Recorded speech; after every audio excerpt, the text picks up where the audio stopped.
Hello दोस्तों, अगर आप अपनी फाइनेंशियल कंडीशन से परेशान हैं, लाख कोशिशों के बाद भी आपकी जेब में पैसा नहीं बच पा रहा है, आपकी सेविंग्स ख़त्म होती जा रही है, तो ये वीडियो आपको फाइनेंशियल प्लानिंग में मदद कर सकती है। ये वीडियो आपको 3 ऐसी बुक्स के बारे में बताएगी जिसको पढ़कर आप अपनी पैसों से रिलेटेड सारी प्रॉब्लम्स को दूर कर सकते हैं। इन बुक्स में स्टेप बाय स्टेप पैसा कैसे बनाना है इसके बारे में बताया गया है। इन बुक्स में ऐसे ईजी टिप्स बताए गए हैं जिसको फॉलो करके आप पैसे आसानी से बना सकते हैं। तो आइए चलते हैं फर्स्ट बुक पे, रिच डैड पुअर डैड। इस बुक में आपको कुछ ऐसे 10 इजी टिप्स मिल जाते हैं जिसको फॉलो करके आप फाइनेंशियल फ्रीडम की दुनिया में एंटर कर सकते हो। First, learn to listen. आपको सामने वाले के पॉइंट ऑफ व्यू को सुनना सीखना होगा। सेकंड, पे योरसेल्फ फर्स्ट। अगर आप सैलरीड हैं तो सबसे पहले आपको अपने आप को पे करना है। आपका सबसे ज़्यादा प्रॉफिट किस में है, वहीं पे आपको इन्वेस्ट करना है। Third, buy luxury last not first. अगर आप कुछ प्रॉफिट बना लेते हो तो आपको इसे री इन्वेस्ट करना है। अगर इसे खर्च कर दिया तो फिर आप ग्रो नहीं कर पाओगे। Reduce expenses and liabilities. आपको अपने अननेसेसरी एक्सपेंस और लिएबिलिटीज़ को ख़त्म करना होगा। आप एक पेपर पे मंथली एक्सपेंस और लिएबिलिटीज़ को लिख सकते हैं जिससे आपको अननेसेसरी एक्सपेंस को फाइंड आउट करने में मदद मिल सकती है। 5, aim for more valuable assets. अगर आप कहीं इन्वेस्ट करना चाहते हो तो ये बुक आपको बताएगी कि कैसे वैल्यूएबल एसेट्स को फाइंड आउट करना है और लगातार वैल्यूएबल एसेट्स को अपने पोर्टफोलियो में ऐड करते रहना है। 6, be in control on your emotions. आपको अपने आप को कंट्रोल करना सीखना होगा। किसी से ज़्यादा इन्फ्लुएंस होके पैसों के गलत इन्वेस्टमेंट से दूर रहना होगा। 7, work to learn don't work to earn. आपको सीखने के लिए काम करना है, ना कि पैसा कमाने के लिए। अगर आपका माइंडसेट सीखने पे ज़्यादा फोकस करेगा तो पैसा तो आप इजीली बना पाओगे। 8, you become what you study, read a lot. ये बुक बताती है बुक रीडिंग आपकी ज़िंदगी बदल सकता है। जिस भी फील्ड की आप बुक्स पढ़ोगे आपका माइंडसेट वैसा ही बन जाएगा। तो बुक्स रीडिंग को अपनी हॉबी में ऐड कर लेना है।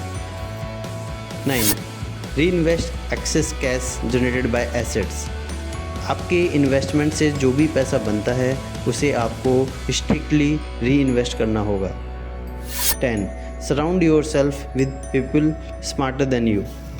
अगर आपके साथ वालों का माइंडसेट पैसों को लेकर गलत है या फिर वो ज़्यादा पैसा नहीं बना पा रहे हैं तो उनसे कांटेक्ट कम करना होगा और ऐसे फ्रेंड्स बनाने होंगे जो अच्छा खासा पैसा बना रहे हैं। उन्हीं लोगों के टच में आपको रहना है। अब आते हैं हमारी नेक्स्ट बुक पे, कैश फ्लो क्वाड्रेंट। ये भी रॉबर्ट टी कियोसाकी की बुक है जिसमें 4 ऐसे क्वाड्रेंट के बारे में बताया गया है जिसमें दुनिया का हर इंसान फिट बैठता है। First is employ, second is self employed, third one business owner and the last I for investor. Employ वो लोग हैं जो किसी ऑर्गेनाइजेशन में काम करते हैं। वो जितने काम करेंगे उन्हें उतना ही पैसा मिलता है। अगर वो किसी वजह से काम नहीं कर पाते हैं तो उनके पैसे भी नहीं बनते हैं। इनके पास टाइम भी नहीं होता है और ना ही इनके पास ज़्यादा पैसा होता है। दूसरे आते हैं सेल्फ एम्प्लॉयड। ये वो लोग हैं जो कि अपना खुद का काम करते हैं, जैसे कि क्लिनिक, शॉप ओनर्स। इनका खुद का अपना जॉब होता है। ये जितना टाइम अपने काम को देंगे उतना ही पैसा बना पाते हैं। इनका काम इनको खुद ही करना पड़ता है। अगर ये नहीं होंगे तो काम भी नहीं होगा। जब तक ये हैं तब तक इनकम होगी, अदरवाइज़ नहीं होगी। इनके पास पैसे तो बनते हैं लेकिन इनके पास टाइम नहीं होता है। थर्ड नंबर पे आते हैं वो लोग जो अपना खुद का बिज़नेस चलाते हैं। ये वो लोग हैं जो एक सिस्टम पे काम करते हैं। ये एक ऐसा सिस्टम बनाते हैं जिसके ज़रिए इनकी कंपनी या बिज़नेस का काम ऑटोमेटिक चलता है, जिसकी वजह से इनको टाइम और पैसा दोनों मिल जाता है। फोर्थ नंबर पे आता है इन्वेस्टर। ये वो लोग हैं जो इन्वेस्ट करके पैसा बनाते हैं। इनके पास कैपिटल होता है जिसको सही जगह पे इन्वेस्ट करके ये आसानी से पैसा बना सकते हैं।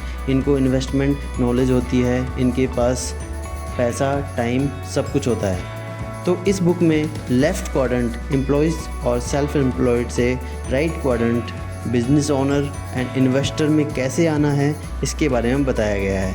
हमारी लास्ट बुक है the richest man in Babylon. ये एक बेस्ट सेलर बुक है। इस बुक में 7 गोल्डन प्रिंसिपल बताए हैं जिसको फॉलो करके आप इजीली मनी मैनेजमेंट कर सकते हैं। Number 1, save 10% of your saving.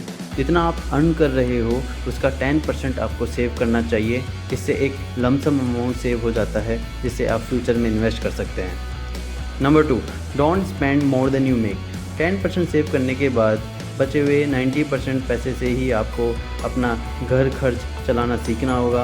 आज की डेट पे लोग क्रेडिट कार्ड से ज़रूरत से ज़्यादा स्पेंड करके ट्रैप में फंस जाते हैं। अगर आपकी इनकम कम है तो आपको अपने खर्चों को भी कम करना होगा। इसे फॉलो करके धीरे धीरे आपकी फाइनेंशियल कंडीशन ठीक होती जाएगी। Number 3, make money work for you.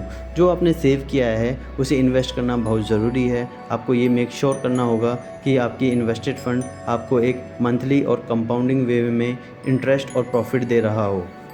Number 4, safe guard your wealth. अगर आपने कुछ पैसा बना लिया है तो इसे सेव करना बहुत ज़रूरी है। इस फंड को उन एरियाज़ में इन्वेस्ट करना होगा जिसके बारे में आपको नॉलेज है, आप जिसके बारे में जानते हैं। जिसके बारे में आप नहीं जानते वहाँ इन्वेस्ट करने से आपको बचना चाहिए। नंबर 5, बी ए होम ओनर। इस बुक में बताया गया है कि आपको जल्दी से जल्दी एक घर ले लेना चाहिए ताकि आपको अपना फ़ंड रेंट में ना देना पड़े। Number 6, ensure your future income. आपको ऐसे प्रोजेक्ट में इन्वेस्ट करना चाहिए जो कि कंफर्म फ्यूचर इनकम दे रहा हो। इसके लिए आप अपनी प्रॉपर्टी को रेंट पे दे सकते हैं जिससे एक टाइम के बाद प्रॉपर्टी और रेंट दोनों बढ़ जाते हैं। ये एक अच्छा पैसिव इनकम सोर्स है। Number 7, improve your skills to earn more income. इसके लिए आपको इन्वेस्टमेंट के अलग अलग एक्सपेरिमेंट्स करने होंगे। आपको ऐसे रास्ते ढूंढने होंगे जिससे कि आप अपनी इनकम को इंक्रीज़ कर सकते हैं। इसके लिए आप इन्वेस्टमेंट रिलेटेड बुक्स रीड कर सकते हैं। तो ये थी हमारी 3 बेस्ट सेलर बुक्स जिसका फ़ायदा लाखों लोगों ने उठाया है। अगर आपने ये बुक्स नहीं पढ़ी है तो ज़रूर पढ़ना चाहिए। Thank you. For more videos, please like, share and subscribe my channel.